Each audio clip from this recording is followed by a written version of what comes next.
Bachiller en Economía por la Ítica Garcilaso La Vega. Adelante.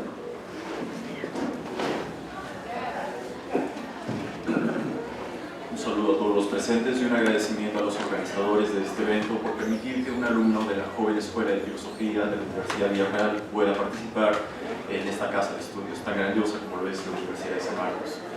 En estos breves 20 minutos que se nos ha concedido, trataremos de dar una crítica a la interculturalidad bajo el título de La interculturalidad, mito o realidad. Bien, para comenzar debo hacer referencia a una ponencia que di en un grupo de estudios pasado, en el cual dejé por sentado de que es imposible tratar la interculturalidad sin haber tratado previamente la cultura. Así que todos ustedes, si es que alguna vez se enfrentan a un ponente que va a hablar sobre la interculturalidad, tienen el derecho de exigir que él siente la posición, la definición, etcétera, sobre lo que piensa y define sobre cultura. Pues en aquella ponencia, a la que me referiré siempre de este modo, la anterior ponencia, yo dejé por sentado de que la interculturalidad tiene una dependencia a tal grado de la cultura, de que de acuerdo a cómo concibamos la cultura, va a depender también cómo concibamos la interculturalidad. Y cómo es que si criticamos la cultura, entonces en ese modo va a quedar la interculturalidad también criticada.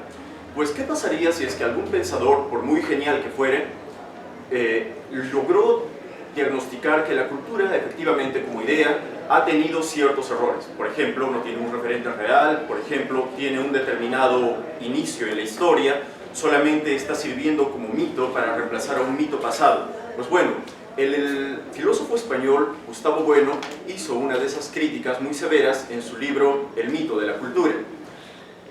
De ese modo, si es que nosotros nos atuviéramos a la crítica que Gustavo Bueno hizo en El mito de la cultura y diagnosticásemos que específicamente la idea de cultura es un mito, entonces no tendríamos por qué estar aquí presentes tratando de dar una ponencia acerca de la interculturalidad, puesto que esta también habría quedado completamente mitificada. Justamente lo que hicimos en aquella anterior ponencia es reconocer que esta crítica no es del todo exhaustiva y que puede abrirse en ella una brecha, de tal modo de que podamos reconocer un concepto de cultura como suficientemente comprensible y útil.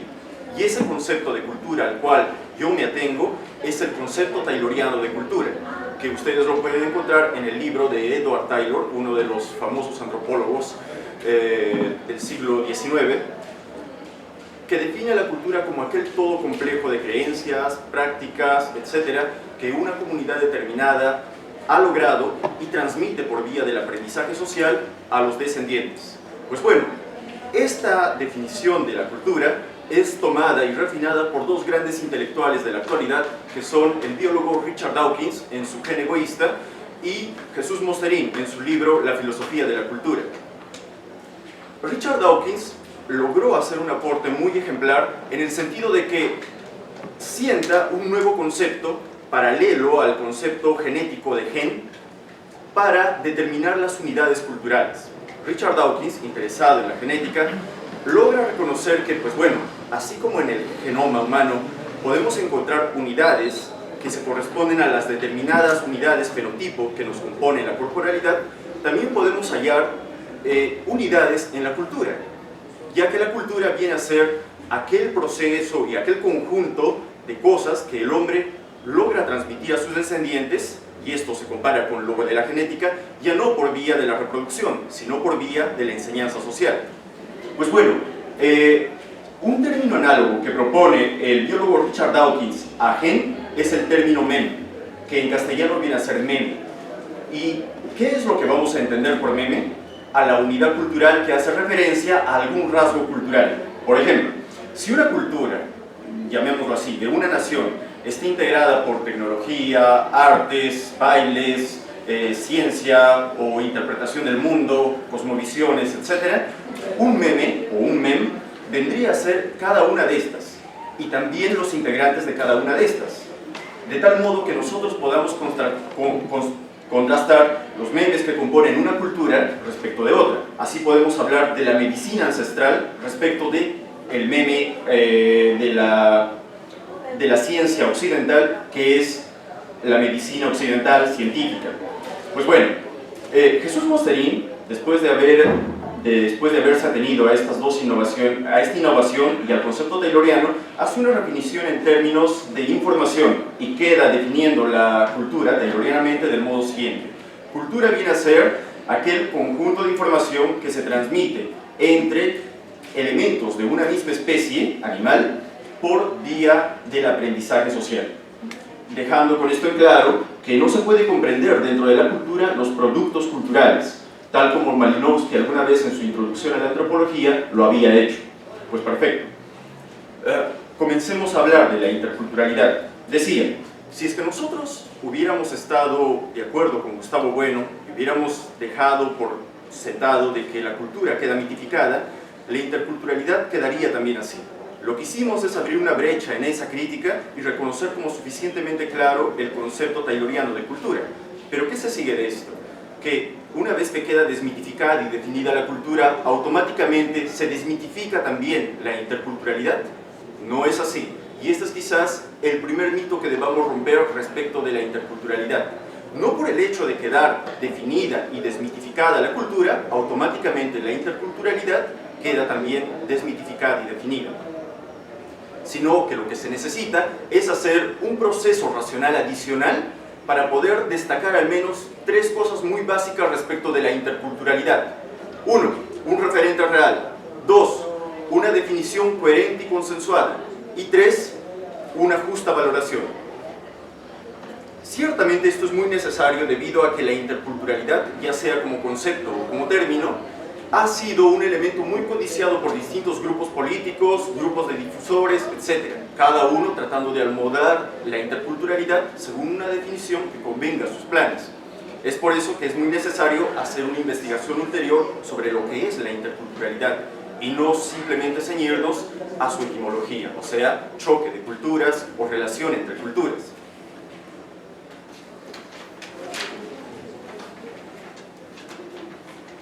Pues bueno, a mí me parece que es propicio en este caso preguntarnos cuál es la génesis de la interculturalidad, porque en la anterior ponencia yo había destacado que el concepto de cultura que nosotros manejamos provenía justamente del ámbito literario filosófico, específicamente de Cicerón en el año 90 a.C. en sus Disputaciones Tusculanas. Pues el término interculturalidad no proviene del ámbito literario y filosófico, sino proviene del ámbito político. Y esto no es nada raro, ya que son los agentes políticos los primeros agentes intelectuales en enfrentarse con el choque de pueblos. Más aún, los agentes políticos de los pueblos tan artificiales que después de las dos guerras mundiales se han constituido. Ahí hablamos, por ejemplo, del Estado de Israel frente al Estado de Palestina en un territorio tan caprichoso presto para las guerras. O si no, de la unificación de la India, que antiguamente solamente estaba constituida por principazgos independientes. O el caso más palpable, que es el Perú, un sitio en el cual convergen en una sola nación, en una amalgama, una serie de pueblos que no necesariamente han tenido una conexión ancestral. Me refiero aquí a los pueblos amazónicos respecto de los pueblos andinos. Pues bueno, una autoridad muy respetada en la antropología peruana, el doctor Juan Anción de la Universidad Católica, tiene un acuerdo con nosotros. Él destaca lo siguiente, paso a citar.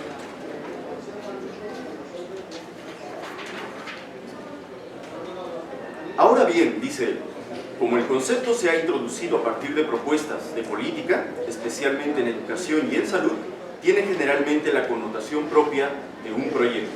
Así pues, la especulación que nosotros hacemos sobre el origen político de la interculturalidad viene a quedar ratificada por una autoridad en el campo de la antropología.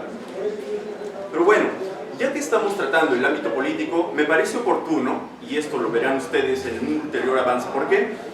Tratar dos ámbitos que están muy relacionados a él, que son el ámbito propagandístico y el ámbito pedagógico. Yo he decidido tomar como fuente a unos autores que ocupan una posición central en estos tres últimos campos, el político, el propagandístico y el pedagógico, por los siguientes motivos. Primero, estos autores han diseñado libros, a diferencia de los agentes políticos activos, que vierten sus opiniones en entrevistas, en vídeos, etcétera, todos ellos prestos a la adulteración. En cambio, los libros de estos difusores a los cuales yo voy a citar son textos y fuentes mucho más sólidas que nos permiten cotejarlas después de una ponencia. Pues perfecto.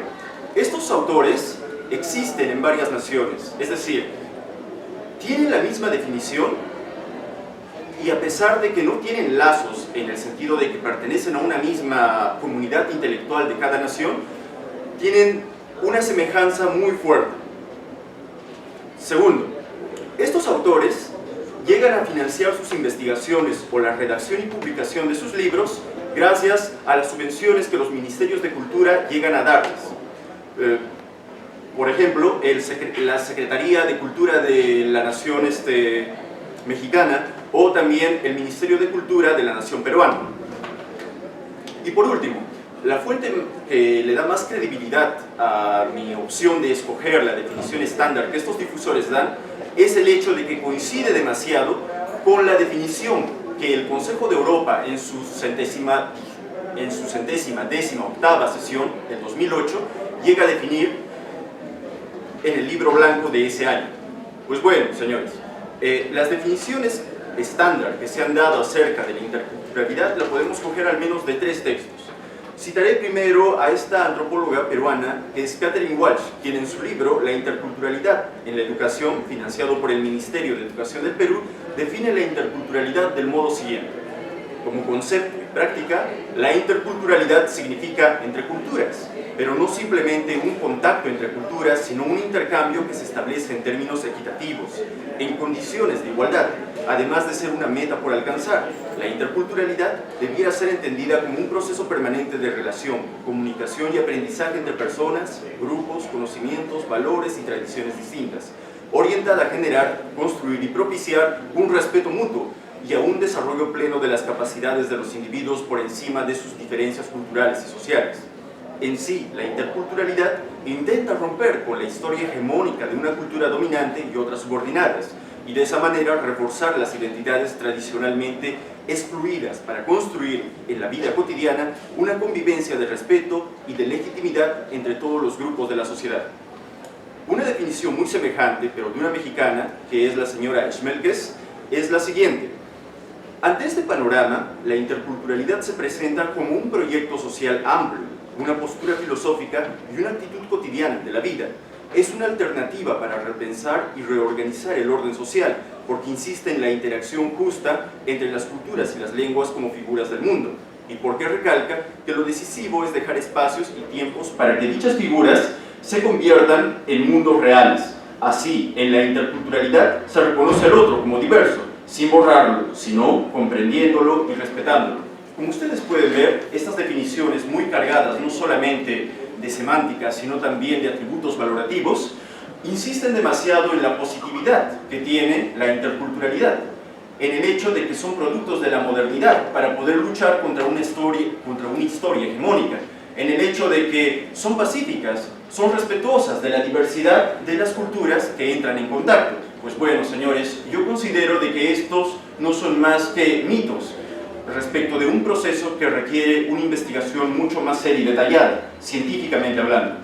Pues bueno, comenzaré por el primer atributo que se le da a la interculturalidad, su proyectividad. La interculturalidad es proyectiva, puede ser proyectiva. Considero que efectivamente la interculturalidad, como cualquier otro hecho, puede llegar a ser, aunque sea solo por las 2 razones siguientes. Primero, porque hay hechos antecesores análogos que sugieren su realización futura, o porque, como cualquier otro hecho, por muy real o ilusorio que fuere, también tiene la posibilidad de ser pensado y añorado por la mente humana. Pues bueno, pero ustedes se dan cuenta de que ni bien planteamos el proyecto, llamamos inmediatamente al hecho de que hablar sobre interculturalidad como proyecto no nos puede salvar, por decirlo así, de la necesidad de hacer una investigación fáctica, dicho de un modo medio metafórico. Cuando nosotros tratamos de abordar la proyectividad, necesariamente esta, con su aliada el hecho, nos embosca y nos enfrenta a la responsabilidad de hacer una investigación fáctica y no simplemente circunscribirnos a un planteamiento político o proyectivo. Pues bueno, este es uno de los aportes que pretendo dar con el ensayo y que se podría formular en la siguiente fórmula ontológica siguiente. Cuando el ente proyectivo sale a la luz, lo hace intrínsecamente conectado al ente fáctico, aunque lo inverso no necesariamente sucede. Pues bueno,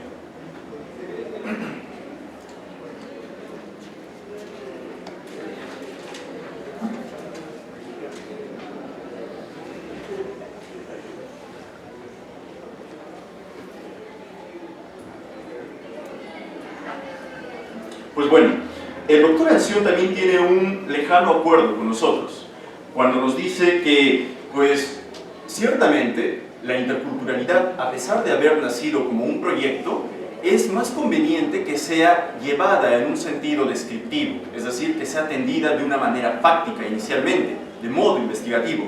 Pues bueno, en eso tiene razón, pero nosotros nos distinguiremos de esa parquedad con la que Anción hace referencia a la importancia de atender primero la investigación y luego la proyectividad, diciendo que tratar la proyectividad no es solamente una cuestión de respeto a aquellas personas que lo han planteado así, sino que es una responsabilidad, y que omitir el hecho de poder la necesidad de hacer una investigación fáctica previa es tan descabellado como querer gobernar en una situación en la cual no se conoce el entorno de gobierno. Pasemos rápidamente a la siguiente cualidad. Se dice que también la interculturalidad es actual, que pertenece a nuestra época y que trata de contraponerse a aquella historia hegemónica de los pueblos colonizados. Pues bueno, es muy importante hacer dos distinciones aquí. Si hablamos de la interculturalidad en tanto hecho, pues tendremos que estar en contra de que la interculturalidad es un producto de la actualidad. Ciertamente, hoy en día sentimos con más intensidad la interculturalidad, aunque sea solo por el fenómeno que alguna vez el antropólogo Marshall McLuhan denominó como alienización global. El hecho de que hoy sintamos más la interculturalidad, o sea, miremos por la televisión movimientos poblacionales, migraciones, choques entre dos culturas, disensiones, racismo, etc., no quiere decir que en las épocas pasadas de la historia no hubieron, aunque solo para tener que refrescarle la memoria a estas personas que sostienen que la interculturalidad es actual, tengamos que recordarle hechos tan evidentes como pues la expansión alejandrina, la realización del helenismo, la expansión romana, la conquista o el descubrimiento de América, etc. Pues bueno, si es que tuviéramos que atender su actualidad respecto de la interculturalidad como proyecto, también tendríamos que dudar acerca de esto, ya que la interculturalidad ha tratado de permanecer, ya que el énfasis o la intención de querer unificar varios rasgos culturales no solamente nos compete a nosotros. Pues por ejemplo, en el helenismo, quizá la primera globalización del mundo, grandes pensadores, como por ejemplo Posidonio de Apamea, han logrado hacer síntesis en esto que nosotros llamamos sincretismo, de rasgos del esoterismo o la mística oriental con rasgos de la filosofía griega. Pues bueno, para llegar a hacer estas composiciones intelectuales es muy necesario que se tenga un plan general de qué elementos culturales de una nación o de otra nación entran en juego, cuáles no constituyen una combinación acertada, cuáles entran en disensión, etc. Pues bueno, así pues tendremos que decir que la interculturalidad, tanto como proyecto, tanto como hecho, no necesariamente es una prerrogativa de la actualidad. También se dice de la interculturalidad que es intrínsecamente positiva, como ustedes han podido leer en las dos definiciones anteriormente citadas, pero nosotros dudaremos acerca de esa positividad. Que esto sea así, lo tenemos que dudar porque el mismo prefijo inter no sugiere ninguna carga valorativa cuando la añadimos a la raíz semántica de cultura, solamente nos dice que hay contacto entre culturas. Pues bueno, se reconoce al elemento sinergia como la última etapa de una interculturalidad. ¿Qué es la sinergia? La sinergia viene a ser aquella suma de dos causas que sin embargo supera la suma misma. Es decir, se trata de un efecto agregado y mejorado de la conjunción de causas. Pues bueno, se presume que la interculturalidad tiene como fin la sinergia. Nosotros consideraremos aquí que eso no es más que un mito. Primero, la mayoría de antropólogos cuyos textos yo he revisado, están casi en la completa convención de que la interculturalidad es positiva salvo algunas excepciones, que para el caso es el antropólogo Javier Albó. Javier Albó, en su ensayo La interculturalidad y la salud, nos dice lo siguiente: para pensar la interculturalidad es muy necesario pensar en dos polos, el polo del yo y el polo del otro puesto. Y paso a citar lo que dice acerca del desequilibrio de esta situación si es que alguno de los polos quedara mucho más intensificado. Si falla alguno de los polos, no podemos hablar de interculturalidad positiva, habrá simplemente fundamentalismo o alienación. En cambio, si se mantienen ambos polos, empieza a generarse una dinámica nueva, que enriquece ambas partes sin pérdida de ninguna de ellas. Los miembros de un grupo amplían los horizontes por el hecho de aceptar a los del otro. A partir de ello y a medida que van descubriendo las alternativas que han desarrollado los otros, pueden dar un sentido más relativo y contextualizado a sus propios logros, al tiempo que los del otro grupo hacen otro tanto. Se percibe y vive la complementariedad más que oposición entre unos y otros. Surgen apropiaciones selectivas de algunos logros de un grupo por parte de otro, en ambos sentidos. Pues bueno, ciertamente Javier Albó habla de una negatividad en cuanto se refiere a la interculturalidad, o sea, de que ya no todos los productos o todas las formas de interculturalidad vienen a ser positivas, sino que algunas, causadas por el desequilibrio de alguno de los polos, son nefastas. Pasa, por ejemplo, el caso de que cuando vienen productos extranjeros a una nación que todavía no ha tenido un contacto tan grande con la globalización, entonces los memes culturales, por ejemplo, tecnológicos, van cada vez en detrimento debido a la innovación que es importada del extranjero.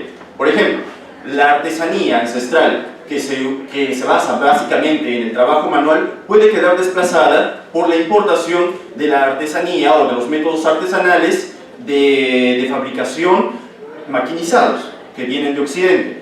Pues perfecto. Todas las personas, incluida la señora Heise, que es una antropóloga también del Perú, sostienen de que a pesar de que se puedan importar elementos culturales de otras naciones, las naciones tienen la capacidad de preservar la esencia cultural que las caracteriza. Pero la pregunta es, ¿y cuál es esa esencia cultural? Pues bueno, lo que ellos están intentando decir es que los memes tecnológicos no pueden serlo. Pero entonces, ¿cuáles serían? ¿Acaso los memes éticos, los memes morales, los memes políticos de la comunidad? Sí, pues, bueno, para concluir la ponencia, remontándonos a la sesión del 118º Congreso que tuvieron el Consejo de Europa, tendríamos que admitir de que, a pesar de las diversidades, la interculturalidad está planteada siempre bajo el respeto de los derechos humanos. Es decir, si se transgreden los derechos humanos, todo tipo de manifestación cultural tiene que ser socavada o atenida a ellos. No puede ninguna de estas sobrepasar a los derechos humanos. No podemos permitir la interculturalidad, dicen ellos, si es que estos rasgos de cultura transgreden o violan algún derecho básico como la vida, por ejemplo. Sí, pues perfecto, pero si ustedes decían que no se podía, primero, que la transmisión de objetos tecnológicos no causaban un desplazamiento de la esencia, suponiendo de que la esencia vendría a ser los memes éticos y los memes políticos de una comunidad ancestral, entonces ahora, cuando todas estas tengan que corregirse o tengan que claudicar frente a los derechos humanos, ¿cuál vendría a ser la esencia que quedaría rescatar de la cultura en cuestión? Ninguna. Pues en ese caso la cultura quedaría tan cercenada que tanto sus memes éticos y sus memes tecnológicos quedarían desplazados y desactivados por la cultura predominante de los derechos humanos. Gracias.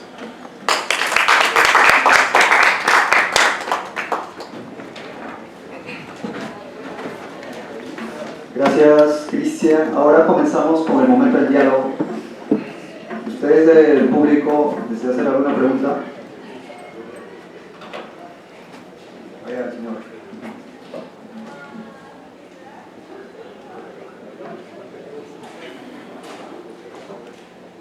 Buenas tardes. La primera pregunta es justamente para el último ponente sobre la interculturalidad. ¿Por qué la interculturalidad ha fracasado en Europa? Los teóricos de la tecnología moderna que has mencionado, la mayoría son europeos americanos. Eso tiene que ver con otra conceptualización muy distinta a un espacio americano, un espacio colonial americano. Gustavo Bueno, claro que es padre del materialismo filosófico, pero hace el mito de la cultura como el mito de la izquierda. Bueno, escribe varios textos tratando de buscarle una salida al fenómeno español, ¿no? al proceso histórico de la cultura y política de España. Pero prácticamente él tiene una visión que niega, pues bueno, en el fondo el aporte de los árabes.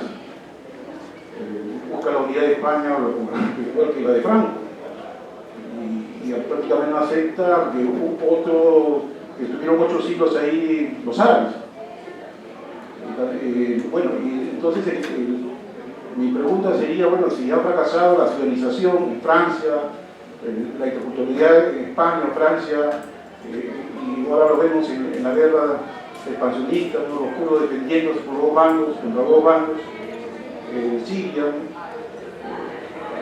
¿Qué conceptos podemos decir sobre el que tú había dicho desde un principio de que es una opción política para entender la culturalidad?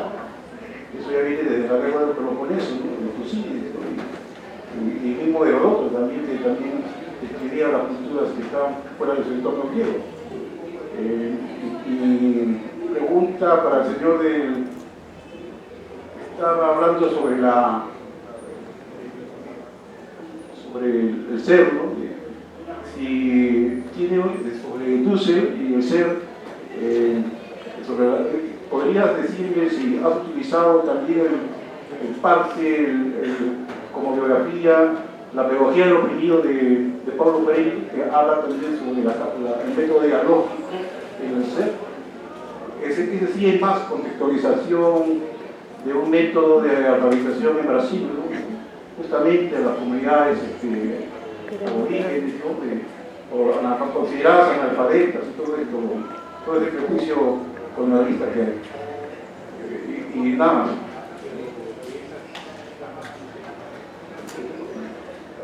¿Alguien más desea hacer alguna aceleración?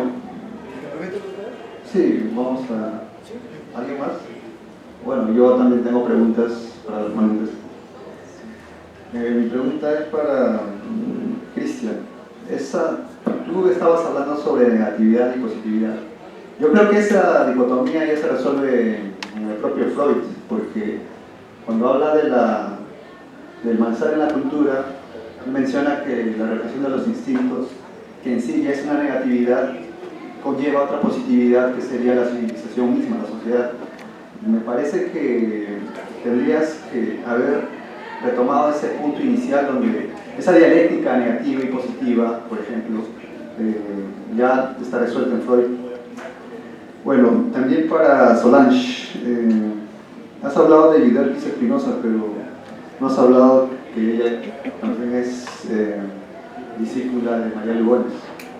Pero un matiz importante, conceptual, de Lugones es el sistema mundo moderno colonial de género. ¿Cómo podrías articular eso? No lo has mencionado porque es el cuerpo fundamental de la teoría. Es la fundamental, el sistema mundo moderno colonial de género.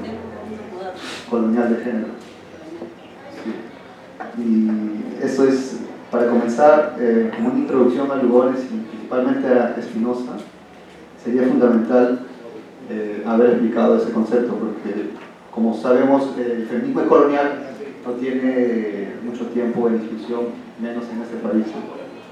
Bueno, pueden comenzar con las preguntas, con las respuestas. Me permitas, sin embargo, formular algunas observaciones a la ponencia de nuestro compañero, que me parece muy elogiable por el intento de pensar contra la interculturalidad, debatiendo justamente el tema del si es un mito y demás. Pero me gustaría hacerte, si digamos el tiempo nos permite, algunas observaciones al respecto. Mira, número 1, estás usando un sentido de mito, que es más antropológico, mito como fábula, mito como engaño, el mito de la interculturalidad, mito de la realidad. Ahí hay una cosa que se puede observar. En segundo lugar, tu definición de cultura es bastante positivista. Si la tomas de las ciencias antropológicas y luego quieres con esto hablar a nivel filosófico, hay un problema, porque no estamos comprendiendo la cultura a nivel filosófico. Ya, mira, y cuando tú planteas de que la interculturalidad ha fracasado por esto y por esto y por esto, y lo llevas a llamar, bueno, y digamos, lo tienes como mito, algunas cuestiones que se pueden observar. Sin embargo, mira, una cuestión que también me parece cuestionable es que tu entrada al tema de la cultura pasa por naturalizarla, por positivizarla, por hacerla una especie de información de la cual se puede valer uno de modo técnico, pero ese es un sesgo filosófico que se puede contraponer y argumentar desde una visión, por ejemplo, más historicista, fenomenológica o en todo caso hermenéutica. Pero en todo caso, me parece que justamente no se llega a comprender la interculturalidad por el punto de partida positivista que está de fondo. Respecto a lo que tú planteas, en el punto número 1, dices que la, digamos, interculturalidad nos lleva a una investigación práctica. No veo qué problema con eso, sí, obviamente, hablar de interculturalidad es el trabajo empírico de culturas, pero el trabajo empírico con las culturas no niega la posibilidad de interculturalidad. Tratas de rematar esto cuando dices el ente como proyecto sale a la luz conectado al ente práctico. Ya muy bien, pero es el ente y digamos un poco, me parece a mí, que la cultura trata sobre el ser. La importancia de la cultura es que nos ofrece una comprensión del mundo, de la realidad, y a partir de ahí es donde el hombre se ubica en su sentido, en su espacio. En segundo lugar, menciona usted, por ejemplo, que la interculturalidad no es actual, pero vamos, aquí está contando usted una historia abstracta. La interculturalidad ahora está, digamos, en boga porque estamos abandonando la idea del Estado-nación que proponía identidades unívocas, proponía un himno, una bandera. Esto hasta, digamos, los años 90. Y es que ahí que entonces la interculturalidad tiene un papel importante porque nos habla de ciudadanías interculturales, como puede plantear entre tantos autores Will Kimlicka, la idea de que ahora debemos manejarlos en términos políticos que ya no se basen en el Estado-nación moderna, sino en una especie de ciudadanía intercultural. Y además la actualidad del tema viene, obviamente, como lo mencionas, por el tema de la globalización, por el tema de la comprensión entre culturas distintas, diferentes, que buscan espacios de convivencia mutuos.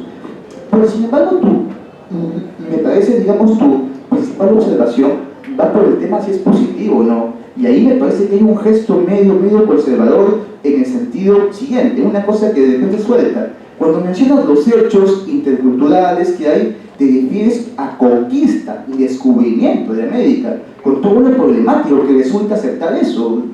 Los aportes de Duce, no sé, de Fogel, de Miñolo, nos llevan a notar la carga semántica peyorativa que tiene hablar de descubrimiento de América, como si los indígenas no hubieran sabido que están en América, o como si hubieran conquistado el Perú, la cual es una tesis que se debate mucho en la historia. Y en tercer lugar, cuando tú preguntas en todo este, digamos, vocabulario positivista, ¿qué queda en la cultura? Bueno, lo que te puede contestar es que queda un sentido del mundo, una comprensión del ser, que se mantiene a través de los cambios culturales, que marca un horizonte para la comunidad histórica cultural. A partir de ahí es que se puede hablar de que sí, pues debemos de algún modo tratar de comprender esta interculturalidad, pero desde una postura que se distancie de la visión técnico positivista que no comprende ni la cultura, ni el ser humano, ni la historia, sino que las tiende a cosificar en datos, como tú has señalado, al basar pues digamos, tu entrada filosófica en los autores. Muchas gracias, y más bien reitero mi, digamos, admiración por tu ponencia, y más bien tomo estas críticas como alguien que está, digamos, impactado por lo que has mencionado. Bueno, pueden comenzar a responder los ponentes. Cristian, puedes comenzar a responder al público y la federación. ¿Sí se escucha? Gracias. En 20 minutos es muy difícil tratar de resumir todo un problema tan complejo como este, pero se ha tratado de hacerlo de una manera sesgada y obviamente hay insuficiencias. Por otro lado, debo hacer una observación a mis dos últimos interrogadores, diciéndoles de que cuando un ponente realiza una ponencia, realiza una exposición, un discurso de sus ideas, siempre tiene que ceñirse a una bibliografía. Que esta bibliografía no alcance toda la bibliografía que ellos quisieran, es obvio, porque ninguno tiene la suficiencia para abarcar la suficiente vida ni la suficiente capacidad para todos. Entonces, si yo no he leído a Dussel o si no he leído a Freud, eso no es mi culpa. Lo importante es que yo sea coherente respecto de las fuentes bibliográficas que he citado. Pues bueno, para el primer participante, ¿por qué fracasa la interculturalidad en Europa? Pues bueno, esa pregunta yo quizás no sea el más autorizado para poder responderla, pero voy a dar un modesto análisis de por qué la interculturalidad está fracasando en Europa. Quizás malamente se ha entendido la cultura como aquel conjunto de rasgos que definen un pueblo, y en ello se ha sumado también la raza. Pero justamente esta incomprensión es lo que genera muchas disensiones. Hoy en día, y esto lo iba a decir en la ponencia, los grupos antimigracionistas han crecido notablemente. Por ejemplo, en Grecia se ha registrado un aumento del 0,2% para el 2006, a un aumento de 0,8%, ¿sí? a un aumento muy notable del crecimiento de estos movimientos. Ahí está. En Grecia se ha notado un avance del 0,29% al 6,90% en el crecimiento de este partido que se llama Amanecer Dorado. Como varios de ustedes lo conocerán, se trata de un movimiento que trata de reivindicar la raza en Grecia, trata de reivindicar el nacionalismo griego y trata de expulsar a aquellos que ellos creen que son invasores de su territorio, de sus recursos, de sus empleos, etc. Pues bueno, cuando no se entiende adecuadamente la cultura, cuando la cultura se trata en términos no positivistas, como se me acusa de que yo los he tratado, o sea, cuando hacemos discursos muy poéticos, literarios acerca de la cultura, obviamente que nos prestamos a malos entendidos. Y los agentes que malentienden un concepto tienden necesariamente a actuar de una forma también errónea. Así pues, yo considero que para comenzar, lo que hay en Europa es una malinterpretación de lo que es la cultura. Justamente no se entiende la cultura en contraposición a esto que es la natura, que justamente indica la productividad y la utilidad del término. Cultura como término tiene esa función, distinguir aquello de lo que es obra humana, factura humana, de lo que es solamente factura natural, a pesar de que esté en el humano. Color de cabello, color de piel, cosas por el estilo, constituyen la parte natural del humano. Pero cuestiones como la ciencia, el avance filosófico, las artes, etc., son factura humana. Ya, entonces, yo considero que hay una malinterpretación en Europa acerca de todo esto. Toda esta mezcla de posguerra, obviamente, da inicio a que hayan unos choques entre pueblos muy grandes. El antisemitismo sigue en boga hasta el día